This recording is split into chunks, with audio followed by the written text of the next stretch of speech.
it's Liz and Angela. We are back with you live for Stand United, going to talk to you about a couple of petitions we've got going on, as well as just some general hot topics that we have as our new kind of weekly Facebook Live thing. Awesome. Thank you, Liz, and thank you all for joining us. If you are watching on Facebook, the first petition that we want to talk about today really took off this morning, and it has to do exactly with how you're watching us right now. It's over the internet. So this petition is in regards to President Obama and his administration looking to give up some American control of the internet to a multinational organization called ICANN, and that's CAN with two N's, so ICANN. And 4 different states, mostly in the Southwest and Midwest, have been trying to file an injunction that would stop this transfer because it would give up American control of the internet, and that means other countries that don't protect free speech rights could be censoring the internet however they choose.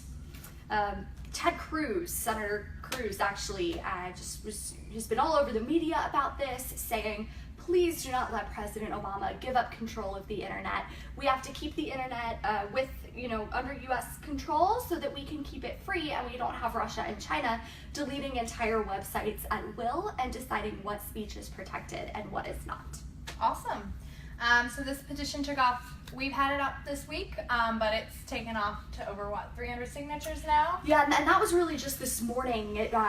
We got over a few hundred signatures just this Friday morning because the transfer of power is set to happen tomorrow. So if we're going to stop it from happening, it's got to happen today. Yep, and four states are actually suing the Obama administration to try to prevent this from happening. So please check out, we have a link in our description, so please check out the petition, share it with all of your friends, and just let people know about what Obama is planning to do to kind of control and regulate the internet. It's not good for us. Right, and we want you to be able to tune in on Facebook and sign petitions into the future, so please do check it out. Another petition we want to discuss is a little different. It's about the Veterans Affairs Administration, and as I'm sure you all know, that department has been, dogged by scandals. There's a lot of problems with veterans not getting the care they need. So this one deals specifically with their mental health crisis hotline. So if you're a veteran or you're, a close family member of a veteran and that person is maybe thinking about hurting themselves, they have a 24-hour toll-free hotline that you can call and talk to a trained counselor, and that's awesome. We think it's great. Lots of other people do too. We've got over 1,000 people signed on. So the obvious question is, why do we have a petition? Yeah. And it's because the hotline just is not doing well. The Government Accountability Office went in and investigated, and they found out that about 1/3 of calls were rolling over, meaning no one at the VA was answering, and they were going to backup centers where the people there aren't trained to work with vets. Yeah. So 22 veterans every day take their lives, a lot of it from PTSD. And, we started this petition thinking, how many lives could be saved if we just made sure that the phone call was always answered and that the veterans who really needed help got the help that they need. I think Angela had pulled some of our signers have been talking about this, like why they're signing it. I think It's Angela true. pulled some of these reasons on why, and to talk about why people are standing with us on this petition. Sure. So the signers at Stand United are super engaged around this issue, and over 1,000 signatures this fast is amazing. We're so glad that you all love this idea. We want to make it happen. But what's really been incredible is going through and reading the reasons for signing. So if you click the link in the description, I totally encourage you to do it. There's some really amazing stories there of veterans or people who are from military families. Someone from Thompson, Georgia wrote in and said that he himself had actually used the hotline in his darkest moments and his time of greatest need. And that's a person who's alive in the world today because this hotline exists. So we need to keep that hotline and make it work for everyone. This is also something that just passed the House of Representatives. Bill was voted on, it passed with flying colors because it's just such a common sense idea. So now it goes to the Senate, and that's where you all come into play. Our signers are really, really important. We also had people writing in saying that, I wasn't, this person was not the person who called the hotline, but their wife did, because they knew that person was struggling and they were able to get that person help. You do also see the flip side. We had a woman from East Moline, Illinois write in and say that she had lost a son to PTSD. And there are so many stories like that all across the country, that this is just something that really matters, and it matters to families and to people you know. And even if you have never met a military veteran, you have for some reason, let's say you just hadn't encountered it at all, these are still people who, they answered the call to serve. And people are writing in and saying, we have to be there for these people who have served our country. Absolutely. And, as we should be taking care of our veterans first. So this seems to be a very simple issue that everybody can agree on, that the people who fight for our country and on the front line should get the best care that they can in dealing with that when they come back into civilian life. Yeah, so in addition to those two petitions about the control of the internet, going to a multinational organization, and fixing up the Veterans Affairs hotline so it serves our military vets the way that it should, we've got a handful of other really interesting petitions. Is there a few that stuck out to you? I know we've all kind of been reading the site, seeing what comes in. There was a really cool one that I think was an interesting idea about requiring all members of Congress to take and pass a test on the U.S. Constitution every year.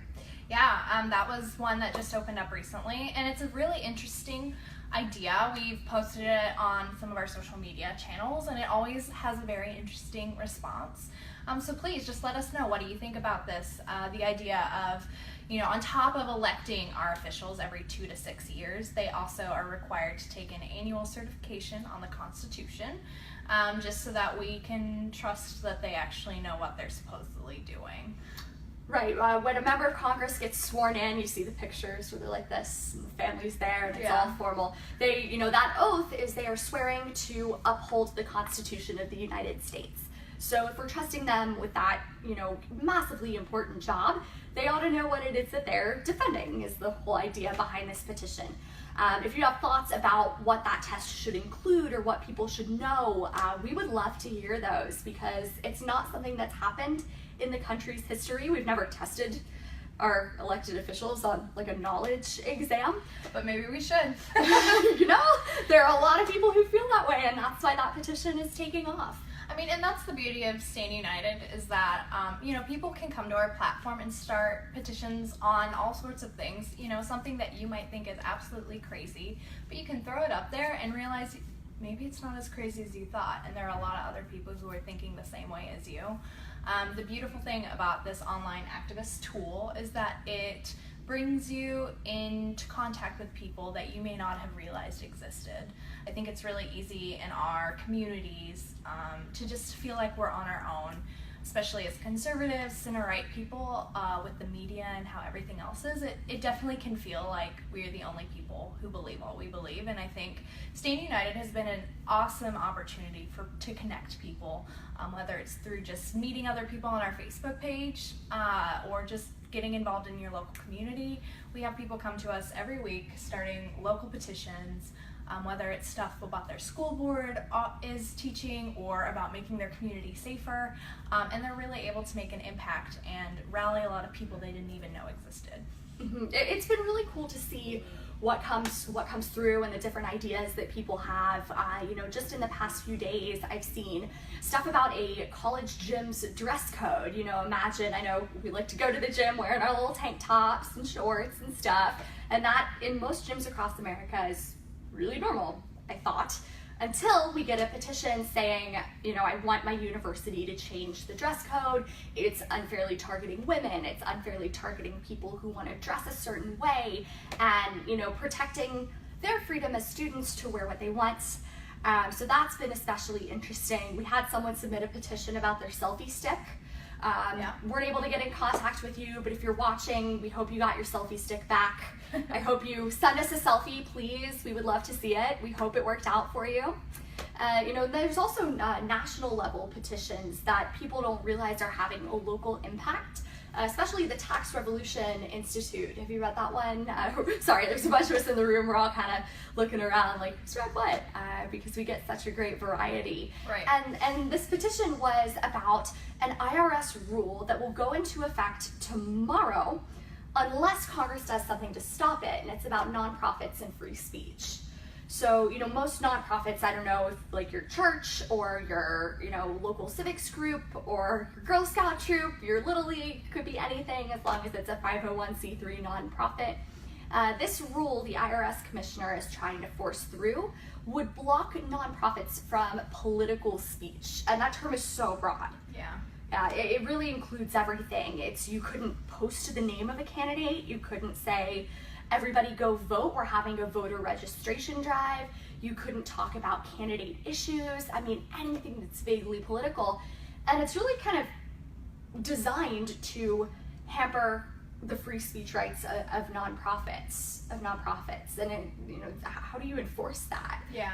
We don't know, because it's a new rule and it's the IRS taking power that it did not have before. So if you work with local nonprofits, if you volunteer, please tell them that this is going to be happening and encourage them to sign the Stand United petition.